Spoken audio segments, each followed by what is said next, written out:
आज हम जिस समय खाद्य सुरक्षा, खाद्य संप्रभुता, पानी और जमीन के सवाल को लेकर के चर्चा कर रहे हैं, ये वो समय है जब पूरी दुनिया में जमीन, अन्न के भंडार, अन्न का बाजार और पानी पर कब्जे की लड़ाई चल रही है। इस लड़ाई में एक तरफ मल्टीनेशनल कंपनियां हैं, हमारी सरकारों द्वारा पालित पोषित कॉर्पोरेट कंपनियां हैं,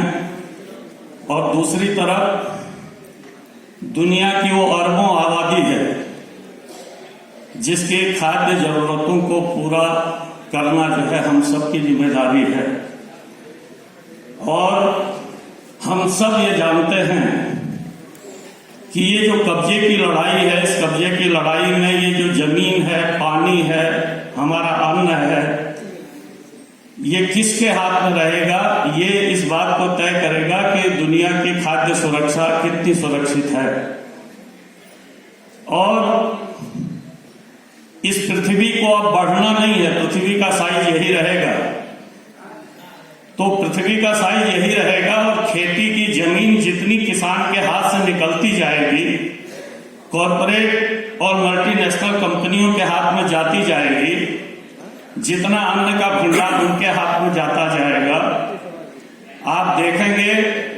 कि दुनिया की खाद्य सुरक्षा खतरे में पड़ेगी। और न सिर्फ खतरे में पड़ेगी बल्कि वो भूख पर मुनाफे का व्यापार करेंगे। और ये जो है एक भयावह स्थिति हमारी दुनिया के सामने होगी। हमारे नेपाल के मित्रों ने 2015 में इस खतरे को झेला,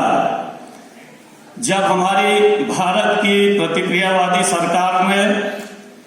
नेपाल के लिए आने वाले अन्न को, सामान को, तेल को अपने बॉर्डर पर रोक दिया। 6 महीना नेपाल के लोगों ने खून के आंसू पिए।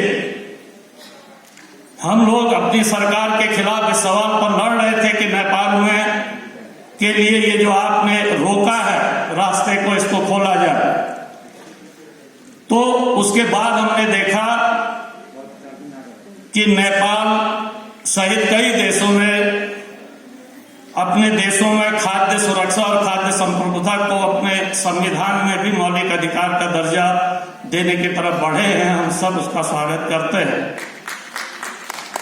हमने भारत में इसी तरीके की, जैसे जब मैं कह रहा हूं कि कॉर्पोरेट कब्जे में चीजों को जाना है, तो इसी तरीके की नीतियां हमारे देश में आई।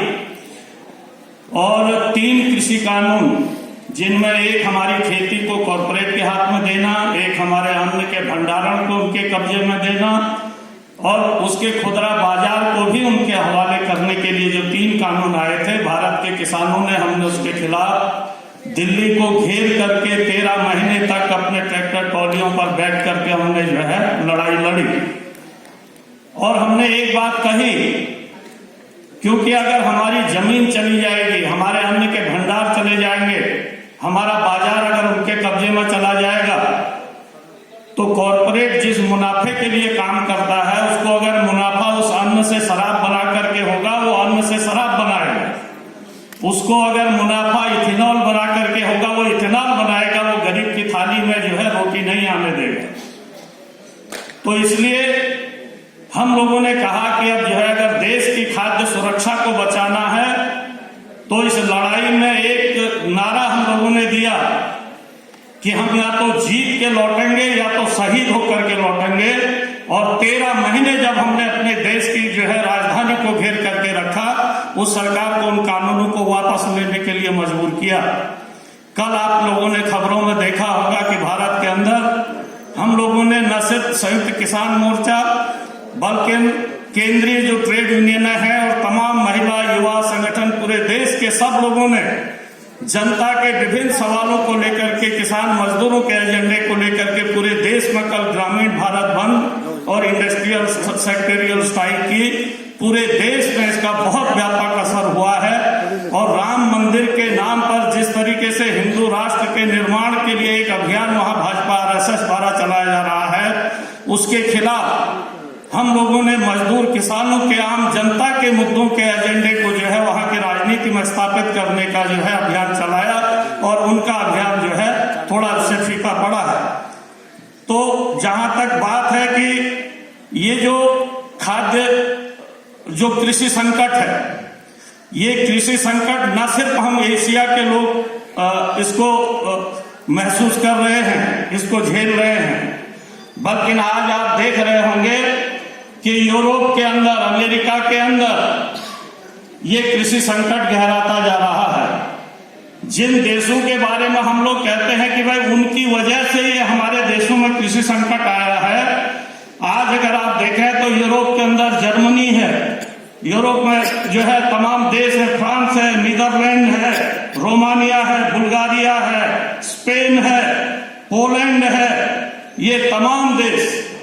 आज जो है बड़े कृषि संकट से गुजर रहे हैं और वहां के किसान अपने ट्रैक्टर ट्रॉलियों को लेकर के सड़कों पर उतरे हैं। जर्मनी से जहां से हमारी मित्र अभी बोल करके गई है, वहां के किसान ट्रैक्टर लेकर के अपनी राजधानी में हॉर्न बजाते हुए घुस गए अपने आंदोलन को लेकर के, क्योंकि आज जो है वहां के किसानों की भी जो सब्सिडियां उनको मिल रही थी उनको खत्म किया जा रहा है। कृषि यंत्रों पर, तमाम चीजों पर जो उनको छूट मिलती थी उस सब को खत्म किया जा रहा है। और यूक्रेन युद्ध में यूक्रेन का साथ देने के नाम पर ये जो वहां के बॉर्डर खोल दिए गए हैं, यूरोप के मानकों के विपरीत जो है वो जो उत्पादन है वो वहां यूरोप के बाजारों में खुलेआम आ रहे हैं और वहां का किसान एक बड़े संकट में जो है फंस गया है और आज सड़कों पर उतर रहा है। अमेरिका जिसके अंदर जो पूरे दुनिया में खाद्य के व्यापार का सबसे बड़ा सप्लायर है, उस अमेरिका के अंदर जहां एक खेत का साइज 440 एकड़ से ज्यादा ही होता है, यानी कि 250 हेक्टेयर के आसपास का एक खेत का साइज है जिस अमेरिका के अंदर, उस अमेरिका के अंदर अगर आप देखेंगे तो पिछले 5-7 साल के अंदर वहां लगभग जो है 2.5 लाख किसानों को अपनी जमीन बेच करके, जहां 2% आबादी कुल खेती करती है, वहां 2.5 लाख किसानों को अपनी जमीनें बेच करके बाहर जाना पड़ा है,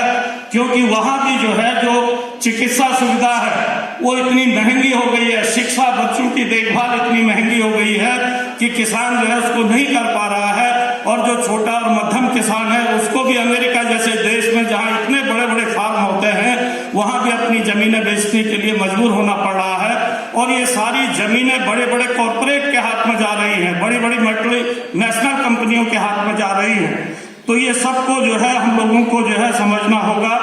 भारत के अंदर हम लोगों ने इस चीज को देखा है कि जैसे भारत का जो कृषि बाजार है,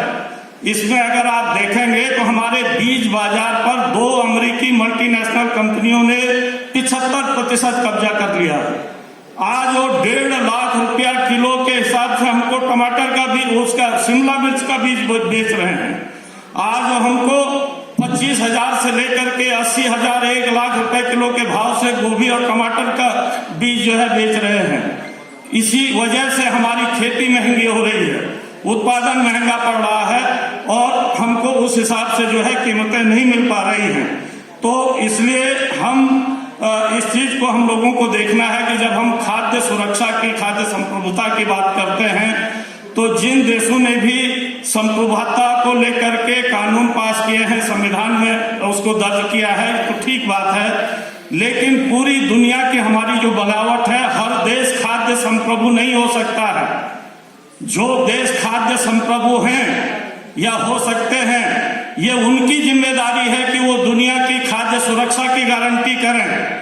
और दुनिया की खाद्य सुरक्षा की गारंटी हम सबको लेनी होगी जो है खाद्य उत्पादन में आगे हैं, जो खाद्य उत्पादन में संप्रभु हो सकते हैं। उन्हें दुनिया के उन देशों की भी जहां खाद्य सामग्री पैदा नहीं हो सकती, वहां की मिट्टी और जलवायु के कारण उनकी भी खाद्य सुरक्षा की गारंटी लेना हम सबकी जिम्मेदारी है, भारत जैसे देश की जिम्मेदारी है। और आने वाले समय में जब नेपाल जो है खाद्य उत्पादन